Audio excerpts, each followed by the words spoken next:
headlines of this month on India's beloved tech city, Bengaluru. Now, the city ranks second after Beijing on the list of top technology hubs in the Asia-Pacific region. And now the other headline, Bengaluru flooded, jams boats on streets after rain. Second time in a week and drinking water supply to be halted for 2 days.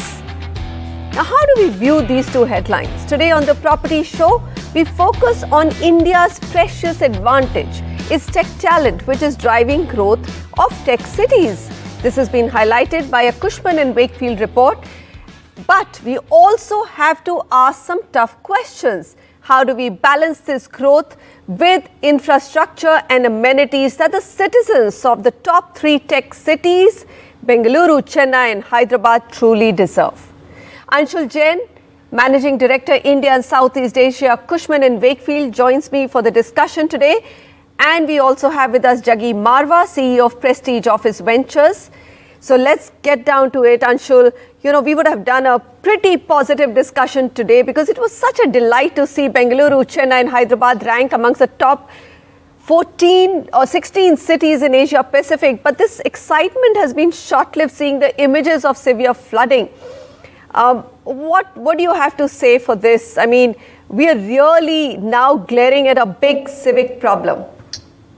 You're right, Manisha. I think as an Indian, it was we were really proud when our global research came up with the study and we saw Bengaluru and a couple of other Indian cities in the top tech hubs in the world. A fact that we already knew, I suppose, anecdotally, but good to see in proper research reports when you have, validation of that through international research papers.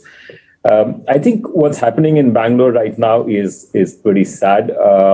First of all, I wish that all the residents of Bangalore are safe. And of course, it's a tough time for people whose homes are flooded. So I do wish them best and wish them all the safety.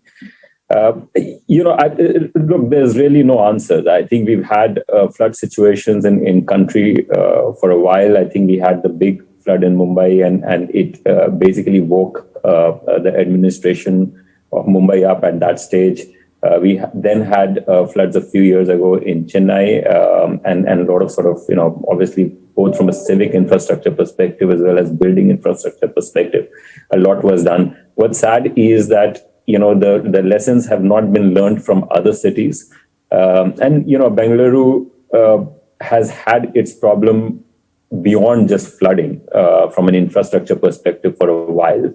And all I would say at this stage is while, it's been a preferred city, it's been very lucky to get all the top talent from India working there. It's been lucky that, the global companies have kind of gone there. But if you look at the livability index, which EIU published earlier this year, it was lowest in the livability index at 46 point something. So I think flooding is one thing, but Bengaluru has had a real poor infrastructure. The average speed is the lowest probably in the world during office hours. I mean, COVID provided some relief. All I'd say is that status of a most favored tech city should not be taken as granted. Because things move and companies move from one destination to other. Mm-hmm. Okay. Juggy, I mean, all that Anshul says is making so much sense. And I'm just going to read out a meme. And this pretty much sums up what tech talent we may fritter away in a city like Bengaluru. Now, the meme doing rounds on WhatsApp says that Bangalore must be the only tech hub in the world where software developers travel 2 hours to get to their offices so that they can build apps to deliver groceries in 10 minutes. I think this particular meme really sums up the fantastic tech talent that we have. And this time around, Juggy, is the big tech hubs, ORR, Martali, Hebel, which have been flooded. Some of the images are very, very disturbing. It looks like a river is running on the roads. I mean, this is shocking beyond and it must be affecting developers such as you who are so invested in Bengaluru. It's very sad to see that we are self-destructing our cities, and especially Bangalore. We are lacking from a sheer will to govern the state properly.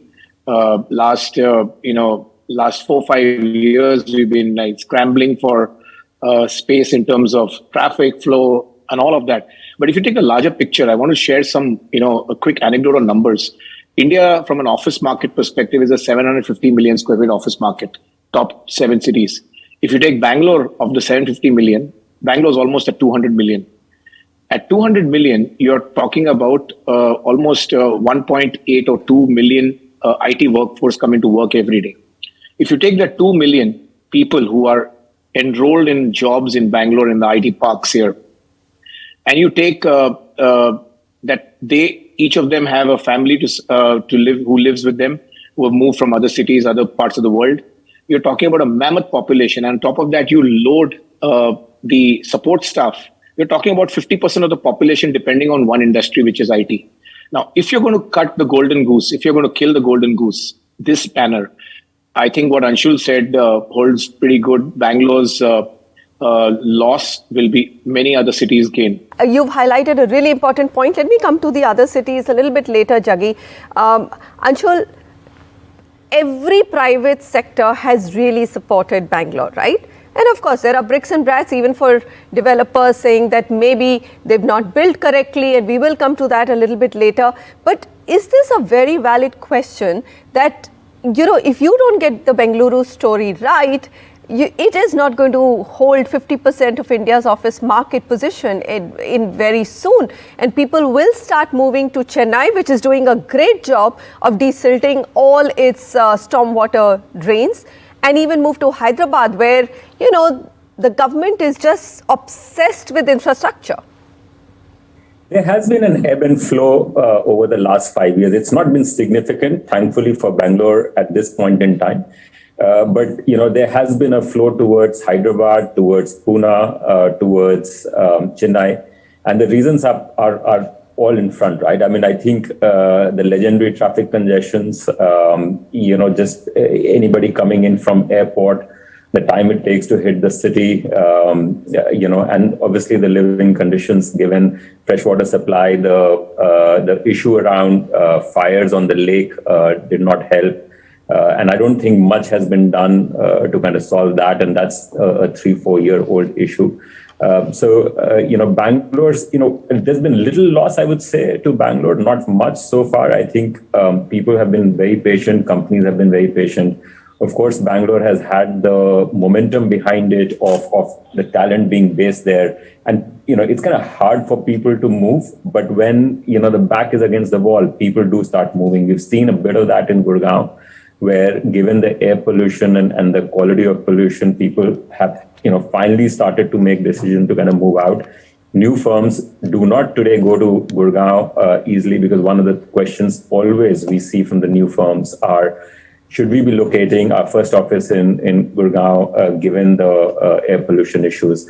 We probably have same questions being asked from Bangalore. And the loss of Bangalore would be, gain of Hyderabad, gain of Chennai, gain of Pune. Mm-hmm. And I can tell you, it's not only India, it could be gain of Philippines, because what we are seeing sitting here in Southeast Asia is that Philippines market's actually getting a lot of traction. It's now got new government. It's making all the sort of right noises and really pushing hard, much like the Hyderabad government, right? So not only internal competition, but we as a country could actually stand to lose. Anshul, you've raised an extremely important point that, we are just not competing within India for business. There are other global cities which could take business away from India, even with its tech advantage.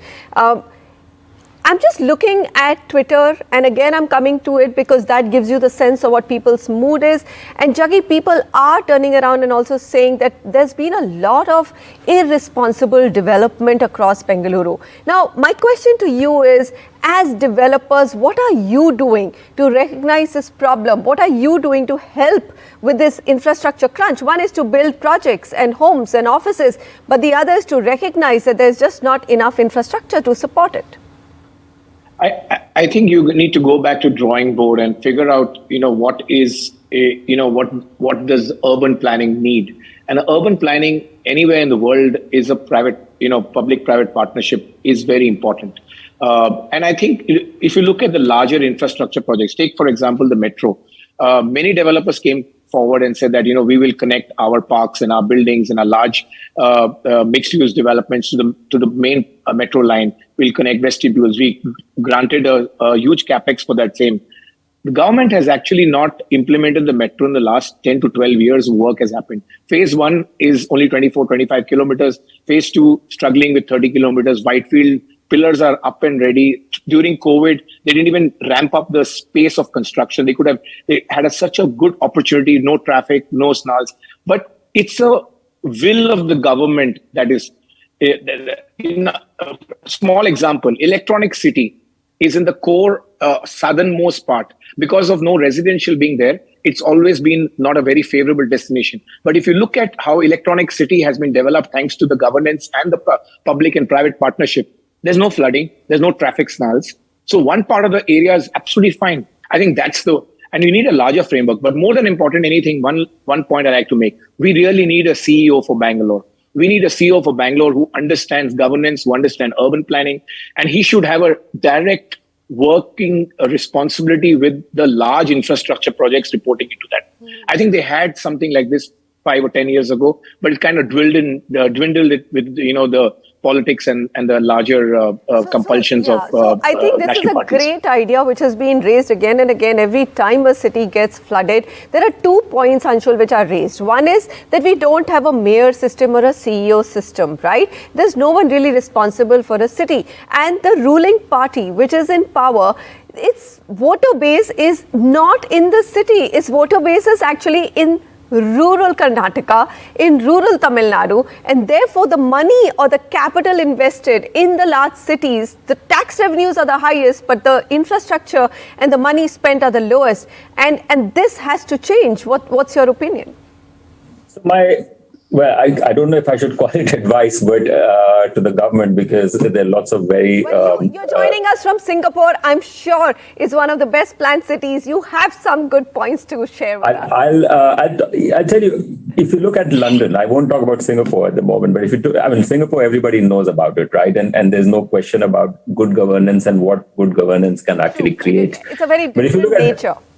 Yeah, but if you look at London, right, London contributes circa 50 to 60% of UK's GDP. Yeah. And if you look at how carefully London is looked after by the government, right? So whether, of course, we know about snarls at Heathrow and so on and so forth, but the fact is that it's got 4 major airports, in fact, 4 major airports. It's got, good road connectivity. They have done a lot about sustainability. They have actually created bike paths. They have, a very good public transport system, sometimes plagued with strikes, etc. But on the face of it, they have actually looked after the city. The planning is so strong. Lots of buildings are protected. Lots of areas are protected. You can't just, raise them down. The idea is to make sure that the livability index is high, and it is a global center for financial services. So even, after Brexit, when people said, the financial center is actually going to move into Europe, it really hasn't happened, at least so far, right? Now, at this point in time, it may not seem the best example given what's happening in the UK from a recession and inflation perspective. But trust me, they really look after London, right? Which is their golden goose, so as to say. Now, that is one lesson that, our government has to learn, right? That where your tax revenues are coming, you need to make sure that prospers. You need to invest enough so that prospers and creates money that then can be actually spent partly into the same city and partly elsewhere. And that, I think, is one of the most important lessons the government must learn. This is wonderful that you've given us an example of London and said rightly so that, if you're getting your highest tax revenues from a particular city, you better invest back in that city because it's going to stop being your golden goose at some point in time. I mean, there's only that much that tech talent can do. And I'm just looking at the numbers of the how ahead, as per your report, Bangalore is when it comes to creating tech jobs. And that's the phenomenal numbers. And I hope that the audience has got parts of that report, which are so important at this point of time to understand Bangalore's advantage and what it could or it stands to lose. Juggy Marwaha and Anshul, thank you very much for joining me today. But before I take a break, here's an important tweet from KT Ramarao, popularly known as KTR, who's the Minister for Municipal Administration, Urban Development, along with Industries and Information Technology of Telangana. And this is an important one. He says, to all those who are mocking the floods in Bengaluru, our cities are our primary economic engines driving the state's and country's growth. With rapid urbanization, infrastructure is bound to crumble as we haven't infused enough capital into upgrading the same. No Indian city, including my state's capital city, which is Hyderabad, today is immune to the disastrous consequences of climate change if India has to grow. Now, when we come back, we focus what our cities need to do to ensure that they stay afloat and don't lose business to cities like Philippines or countries like Philippines. Stay with us.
Bengaluru, India's fastest growing IT city and second to none other than Beijing in Asia Pacific for its tech talent and hiring and office space absorption, is reeling under floods.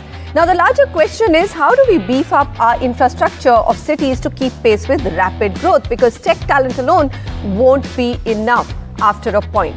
Joining me is a public policy, cities and infrastructure specialist, Shailesh Pathak, with some answers. Shailesh, before the break, I read out KT Ramarao's tweet, which actually says that Bengaluru is not alone. Even his own city, Hyderabad, could face a similar fate if capital investments are not made in upgrading civic and public infrastructure.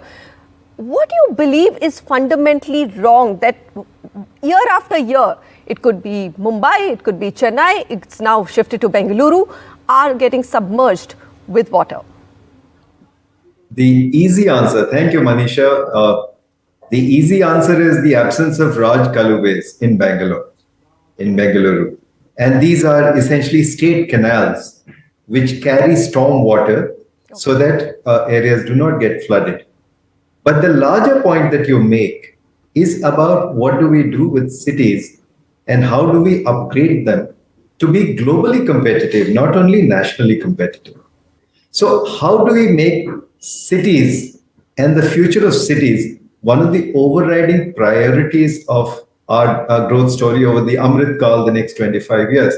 And let me just say, we're talking about Bangalore today. If it stops raining in Karnataka, remember these rains are torrential across Karnataka.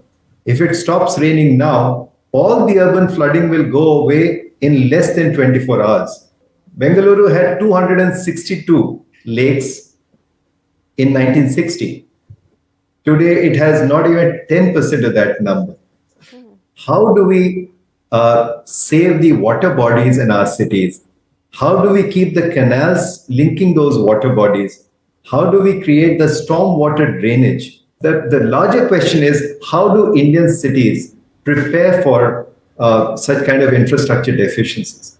And here I'll just talk about the top 8 cities, which is Bangalore, Hyderabad, Chennai, Delhi, Mumbai, Kolkata, and let's say Pune and Ahmedabad. And the fundamental problem in all these cities is that you've heard of a 2-term prime minister, you've heard of a 2-term chief minister, but you have not heard of a 2-term mayor. And a lot of our viewers here would know the name. Even a 2-term municipal commissioner. There are some cities who had fantastic municipal commissioners, especially when we had so much, euphoria around smart city. We got some excellent CEOs, but, all of them have gone and all of them have changed. That's absolutely right. Elected officials and appointed officials, the only difference is appointed officials will keep moving. Elected people are there. So the member of parliament of Bengaluru is not going to contest from Pune.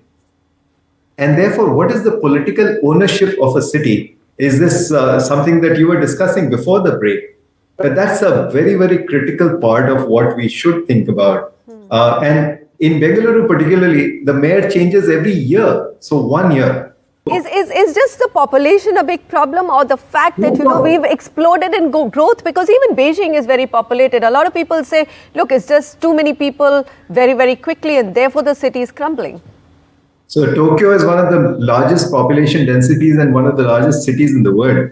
Population by itself is never a problem. Lack of planning for that population is. Let me give you another example. Solutions. Why don't you, Shailesh, give us those 3 top things that we need to really make our cities resilient? So the 3 top solutions: stop master planning in detail. The story of Singapore and Chandigarh both started as major cities at the same time. Chandigarh is where it was in 1965, hasn't changed much, whereas Singapore has come from a third world to a first world city. So your planning, your master planning has to be nimble and agile to changing realities. Bengaluru, around Majestic, actually you could cycle in 20 minutes. Now look at Bengaluru. So that's number 1, agile planning, not inflexible master plans. Number 2, powerful city leaders instead of state governments controlling cities. And number 3, and this may take time, we talked about Chinese cities. The top 6 cities in India are actually independent provinces. They are not part of other provinces. Even the city of Wuhan, where we got the virus from, is actually part of Hebei, but it has semi-provincial status. So can we say that Bengaluru and Chennai and Mumbai and Kolkata and Hyderabad and Ahmedabad and Pune will become union territories? Oh my God. All right. You have left us with a lot of, we need to put our thinking cap. But, I think we need a larger discussion, and we'll have you back on the show for that. Why not a master plan? You've really opened the Pandora's box, because there is an opinion that we must have actually planning for the next 20, 30 years. You're saying we need to be nimble and agile. Thank you, Shailesh, for joining us at a very short notice to, share your views. You've got tremendous experience with cities and infrastructure, and always good to have your views. Climate change now is happening, and like Shailesh said, that rainfalls are all concentrated. So our town planners, civil society and government must focus on building reliant cities. We've had experts give us the solutions. Where there's a will, there's a way. Thank you so much for watching.